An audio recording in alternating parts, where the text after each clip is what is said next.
Hello friends, welcome to my channel VM life style. இன்றைக்கி ஒரு Sunday vlog தான் பார்க்க போகிறோம். இன்றைக்கி என்ன வீடியோ அப்படின்னா, சண்டே நாங்கள் என்னென்ன செஞ்சோம் அப்படிங்கிறத வீடியோவில் கவர் பண்ணியிருக்கேன்.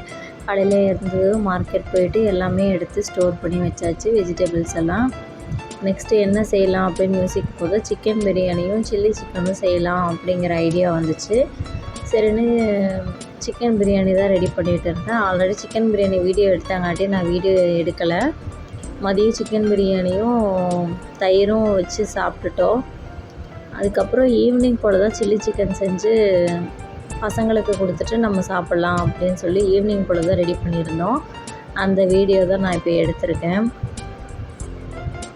ஃபஸ்ட்டு சிக்கன் நல்லா மேக்னேட் பண்ணி வச்சுக்கணும். கார்ன்ஃப்ளவர், பெப்பர், அப்புறம் முட்டை, தயிர் இது மட்டும்தான் போட்டு சால்ட்டு இதெல்லாம் போட்டு மேக்னேட் பண்ணி வச்சுட்டு எண்ணெயில் போட்டு எடுத்து வச்சுக்கணும். அது வெறுதாகவே சாப்பிட்றதுக்கு செம்ம டேஸ்ட்டாக இருந்துச்சு.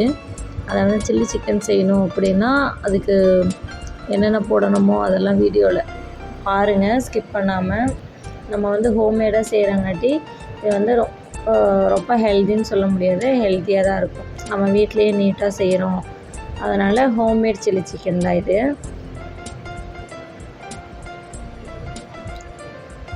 அவங்க எப்படி செய்வாங்க அப்படிங்கிறது நமக்கு தெரியாது. இருந்தாலும் நமக்கு எப்படி வருமோ, எப்படி செய்யலாம் அப்படிங்கிற ஒரு ஐடியா இருக்கும் இல்லையா? ஹோம்மேட் சில்லி சிக்கன் நம்ம வந்து வீட்டிலையே செஞ்சு சாப்பிட்டோம்னா சேம் அதே மாதிரி இருக்கும். கேப்சிகம் மட்டும் வாங்கிட்டு வந்திருந்தோம். அந்த கேப்சிகம் மட்டும் கொஞ்சம் மிஸ் ஆகிடுச்சு. என் பையன் எடுத்து விளையாண்டுட்டு இருந்தான். கடைசியில் கேப்சிகம்மை காணோம், அது மட்டும் மிஸ் ஆகிடுச்சு. மற்ற எல்லா இன்க்ரீடியன்ஸும் போட்டு தான் நாங்கள் ரெடி பண்ணியிருந்தோம். இது வந்து கார்ன்ஃப்ளவர் வந்து கொஞ்சமாக தண்ணியில் கரைச்சி அதை ஆட் பண்ணிவிட்டா அந்த கொஞ்சம் திக்னஸ் கிடைக்கும்.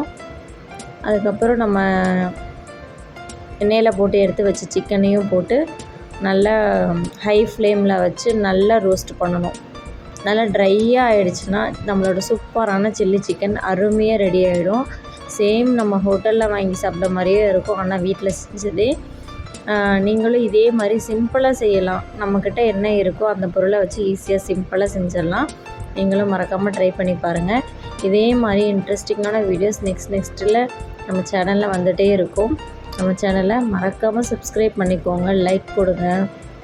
நெக்ஸ்ட்டு ஒரு சூப்பரான வீடியோவில் பார்க்கலாம். கடைசியில் பிரியாணிக்கும் சில்லி சிக்கனும் வச்சு சாப்பிட்டா வேறு லெவல் டேஸ்ட்டாக இருந்துச்சு. நீங்கள் சண்டே ஸ்பெஷல் என்ன செஞ்சீங்க அப்படின்னு மறக்காமல் ஷேர் பண்ணிக்கோங்க. நெக்ஸ்ட் வீடியோவில் பார்க்கலாம். பாய்.